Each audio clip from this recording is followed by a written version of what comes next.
Serious horse producers are concerned about their mare's reproductive performance and ability to mother strong, healthy foals. Economic survival often hinges on mares foaling early in the year, rebreeding quickly, and nursing a growing foal that develops soundly.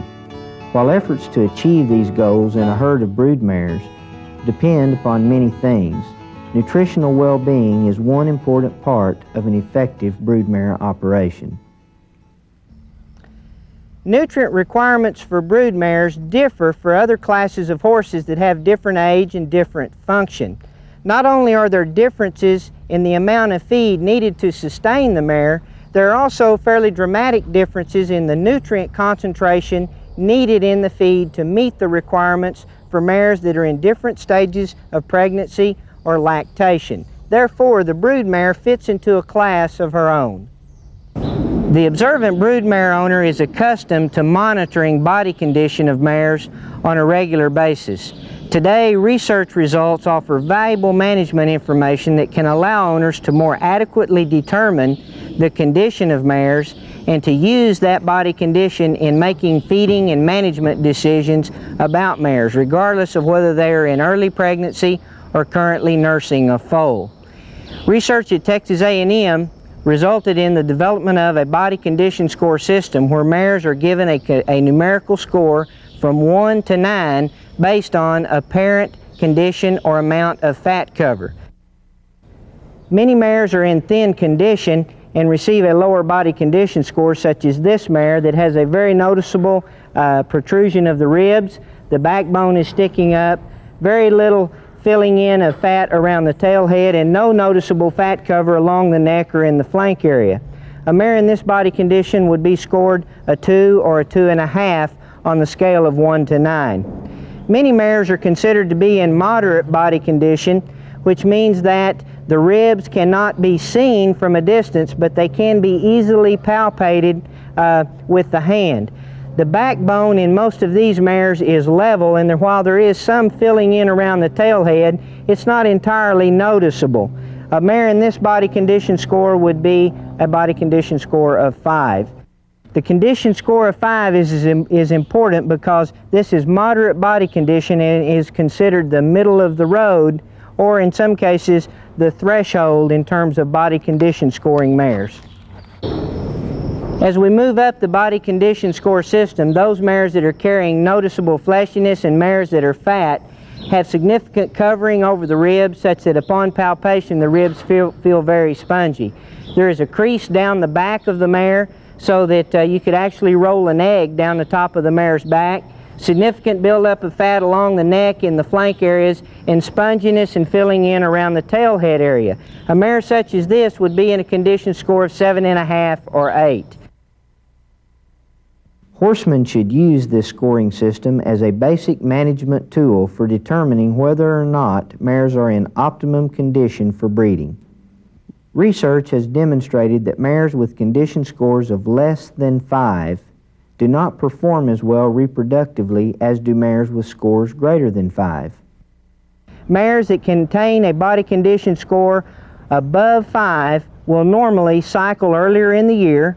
They will have fewer cycles per conception, and it's also important because these mares will have a higher percentage of pregnancy, and a larger amount of these mares will carry a foal to full term. So economically, there are some very significant advantages to utilizing the body condition scoring system on an ongoing basis on any broodmare operation. Economically, it makes sense because mares that cycle earlier in the year will normally breed more quickly. Also, mares will have fewer cycles per conception, which means they will oftentimes spend a lesser amount of days at the breeding farm. It's probably important to keep in mind that body condition should be maintained on mares year-round, rather than allowing mares to get on an inclining and then a declining plane of nutrition. If the mares maintain a suitable body condition year-round, this usually minimizes feed costs at a time of the year when feed costs are highest and you're trying to put weight on a mare that's in extremely thin condition. Reproductive performance often can be improved in thin mares when they are fed to gain weight. However, putting weight on an extremely thin mare is costly and can be dangerous as well because some digestive disorders are associated with high levels of feed intake. Management of body condition should be supported by careful selection of feedstuffs and accurate ration formulation because this is an important step in promoting normal foal growth.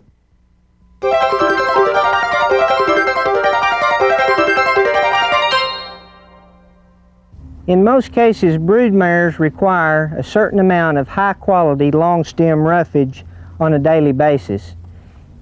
In many situations, this roughage serves as a foundation for a safe and effective broodmare feeding program.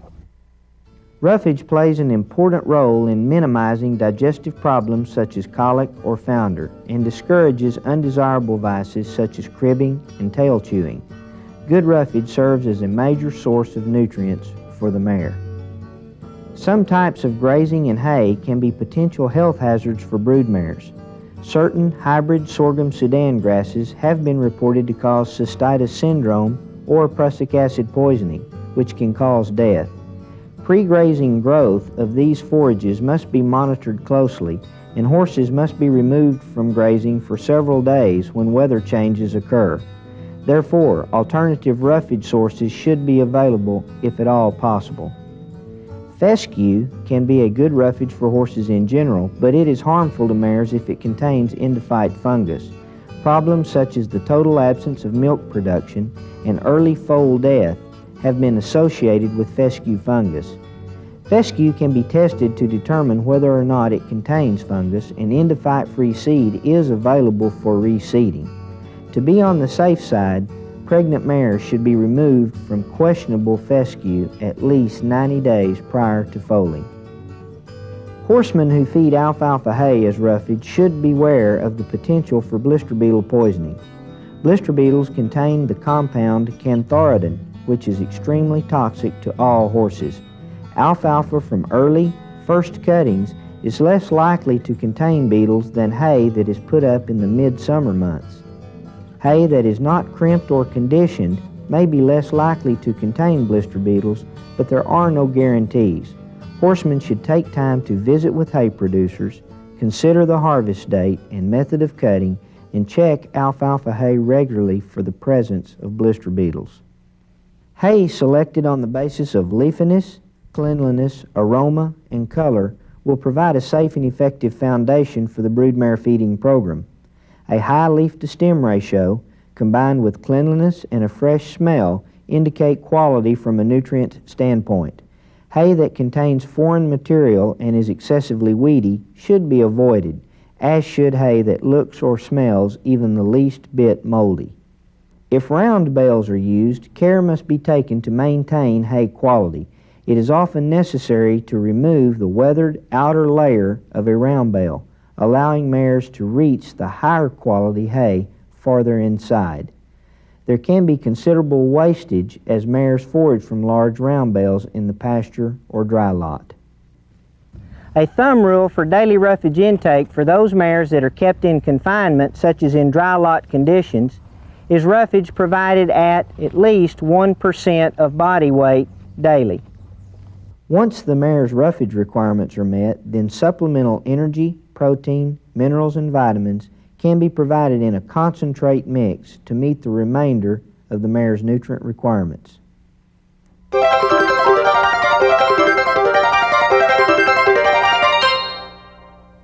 Commercially prepared feeds from reputable companies are balanced for protein, energy, vitamins, and minerals. Many of these prepared concentrates come with feeding guidelines that are based on the energy density of the grain, making them very convenient and effective to use. Horse owners should not hesitate to consult the feed manufacturer or retailer for additional information that may not be listed on the feed tag. Recent interest has developed in feeding fat to broodmares, and research at Texas A&M has shown that animal fat can be utilized by mares to good advantage. Some commercial companies add vegetable oil, animal fat, or a mixture of both to some concentrates. These fat-supplemented feeds have varying energy densities, and their daily feeding recommendations are normally listed on the tag or sack.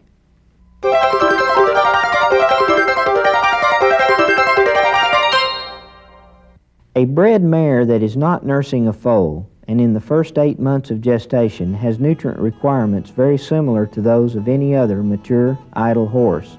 The unborn foal grows very slowly during this time, and it is usually considered sufficient simply to meet the mare's nutrient requirements for maintenance.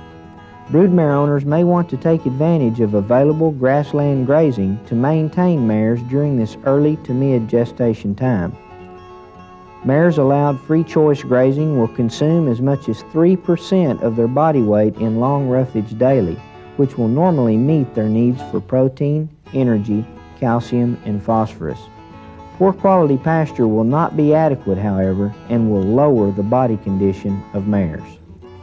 High quality hays, either grass or legume, are also excellent for maintaining dry, pregnant mares in the first stages of pregnancy. As an average, most mares will require from 1.5 to 1.75% of their body weight in high quality roughage daily to satisfy their nutrient requirements. Whether on good pasture or hay or both, dry mares in early pregnancy usually need only to be provided good water and access to a mineralized salt block or mix. Grazing and/or hay will usually maintain a mare that is already in acceptable body condition, but often will not put sufficient weight on mares that are in marginal condition. When high-quality hay or grazing is not available in adequate amounts, as well as when the weather is inclement, mares will need supplemental feed to maintain body weight and condition.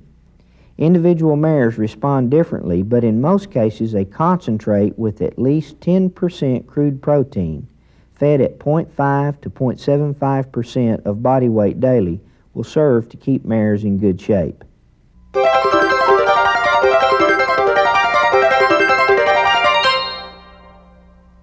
As a mare enters the last few months of pregnancy, nutrient requirements increase because the unborn foal is now growing more rapidly, averaging about 1 pound per day. During this time, a mare in good condition will not require more total feed, but the concentration of protein, energy, calcium, phosphorus, and vitamin A in the feed must increase. Nutrient balance is of major importance since most fetal growth occurs during the last 4 months of gestation. It is during the 10th month that the largest amount of mineral retention occurs in the unborn foal. Therefore, adequate nutrition of the mare is critical for normal fetal development. The type and quality of roughage available for brood mares dictates the concentration of nutrients that are needed in the grain mix. The best overall recommendation for broodmare owners is to buy large enough quantities of hay at a time that it can be tested for nutrient content. This will allow the mare owner to more appropriately match the hay with the grain. But for general quality, for average quality grass hays, most broodmares will require a grain mix that contains 14% crude protein.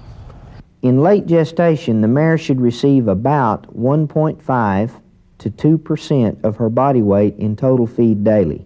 Mares receiving typical quality grass hay or grazing, or average quality alfalfa, will usually require concentrate feed containing at least 14% crude protein. Careful attention to the protein balance of the diet at this stage of pregnancy can help prevent problems with foal growth. When top quality alfalfa hay or legume grazing is the source of the roughage, the concentrate being fed should usually contain at least 10% crude protein. These concentrates of varying crude protein percentage are available as mixed grains as well as in different processed forms. Brood mares that were previously maintained solely on hay or grazing should be introduced to grain feed slowly. Likewise, mares being switched from grass to legumes should be changed over gradually so as to minimize chances for digestive upset. Where concentrate intake is less than 0.5% of body weight, this amount usually can be provided in one daily feeding. Larger amounts should be provided in 2 feedings at regular intervals.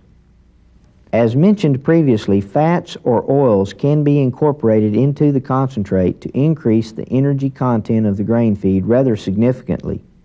Research has shown that fat-supplemented diets can put weight on mares that are in unsatisfactory body condition. The advantage of feeding fat in late pregnancy is that body condition can be improved without having to feed excessive amounts of concentrate on a daily basis. With a 5% added fat ration, a mare usually can be maintained in the same body condition with 7 to 15% less feed by weight than would be needed with a similar feed not containing any supplemental fat. However, fat-added mixes should be introduced to horses slowly, and the grain mix should not contain more than 10% supplemental fat.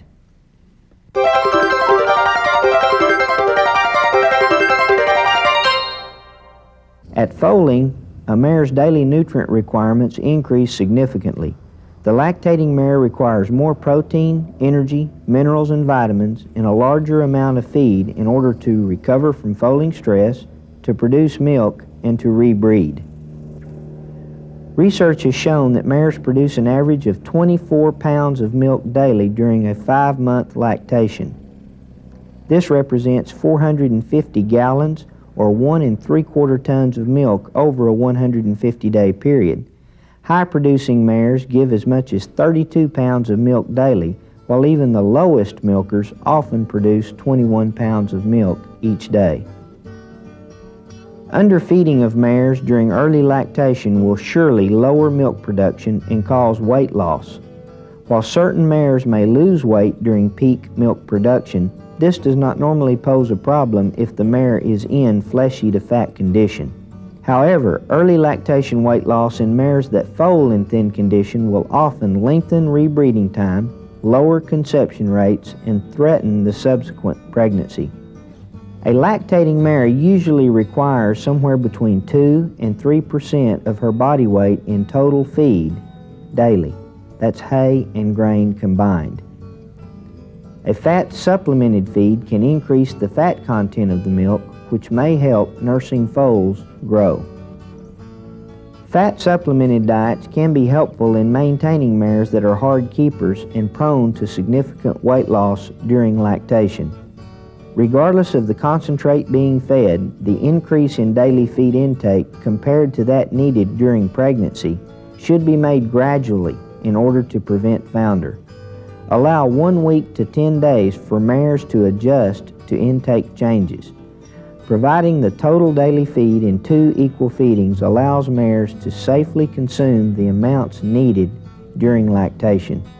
Heavy milkers may require as much as 1.75 to 2% of body weight in concentrate feed each day, in addition to the hay or grazing that is being provided. When possible, group-fed mares should be grouped according to feed intake so as to carefully control the amounts they consume. Individual feed troughs are very helpful in managing feed intake by mares that are fed in groups. Free choice spring grazing will meet some of the mare's nutrient requirements, but considerable amounts of supplemental feed will be needed. Less supplemental feed will be needed for mares on small grain pastures. In most cases, body condition of mares on high-quality pasture can be maintained with concentrate provided at 0.75 to 1.25% of body weight daily. As broodmares move into the 4th, 5th, and 6th months of lactation, nutrient requirements decline. By this time, strength of the mare's milk, measured in terms of energy concentration, has declined fairly linearly, and research at Texas A&M indicates that the milk produced by the mare will meet no more than about 30% of the energy required by the foal. By this stage of lactation, many mare owners have already got foals accustomed to eating out of a creep feeder, anticipating a time when feed for the mare will be further reduced and weaning will take place. Once foals are weaned, these dry and hopefully pregnant mares can be managed as early gestational mares once again. All in all, success and enjoyment can be realized when mares are kept in top condition and fed a balanced diet for the stage of pregnancy or lactation that they are in. Knowledgeable broodmare feeding will minimize problems and help owners reach specific goals in the broodmare business.